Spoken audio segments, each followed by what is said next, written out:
তো আমাদের প্রত্যেকটা মানুষের জীবন সুন্দর যদি তুমি সেই সুন্দর জীবনটাকে উপভোগ করতে পারো। সো হ্যালো এভরিওয়ান, আমি পিনি চলে এলাম আর একটা নতুন ব্লগ নিয়ে, পিনিস মিনি ব্লগে।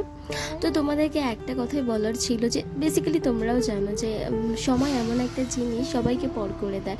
কে আপন কে কে নিজের সেটাও শিখিয়ে দেয়। খারাপ সময় তোমাদেরকে সব কিছু শিখিয়ে দিবে।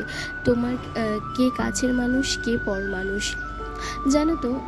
তুমি দেখবে মানে অবাক হয়ে যাবে খারাপ সময় যখন তোমার যাবে, যে যাকে তুমি সব থেকে বেশি নিঃস্বার্থভাবে সাহায্য করেছিলে, তোমার তোমার সব কিছু দিয়ে তুমি তাকে আগলে রাখতে চেয়েছিলে বা তাকে সাহায্য করেছিলে বা সাহায্যের হাত বাড়িয়ে দিয়েছিলে, খারাপ সময় সেই তোমাকে সবার আগে লাথি মারবে, জানো তো। মানে সে তার ভালোর পরিস্থিতির সুযোগ নিয়ে তোমাকে এমনভাবে ভাঙার চেষ্টা করবে যাতে তুমি কোনোদিন আর উঠে দাঁড়াতেই না পারো। মানে হয় না, সবাই মন থেকে একরকম হয় না। তুমি যেমন ভাবছো হয়তো আমিও সব কিছু দিয়ে সব কিছু দিয়ে সাহায্য করছি, পরের মানুষটা হয়তো তোমার খারাপ সময় করবে না। আজকাল যুগে কেউ কারোর নয়।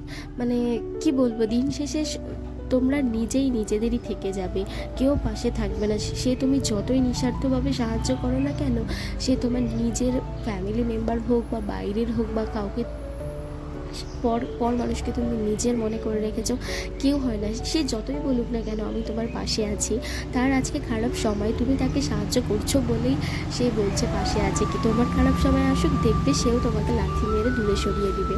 তাই বলছি যতটা পারো সবার থেকে দূরে সরে নিজের মধ্যে সীমাবদ্ধ থাকো, নিজের ওই সীমাবদ্ধের মধ্যেই সুখ খুঁজে নাও। যেও না বাইরে, বাইরে যাওয়ার দরকার নেই। আর এক্সপেকটেশন তো মানে দূরে রাখাই ভালো। কারো থেকে কোনো এক্সপেকটেশন রাখা মানে বৃথা, মনকে কষ্ট দেওয়া, আর কিচ্ছু না। তো এতটুকুই তোমাদের বলার ছিল। তো আজকের ভিডিওটা বেসিক্যালি আমার এটারই করা ছিল যে কেউ কখনো আপন হতে পারে না, দিন শেষে তুমি একা একাই থেকে যাবে। তো আজকে যেন এতটুকু।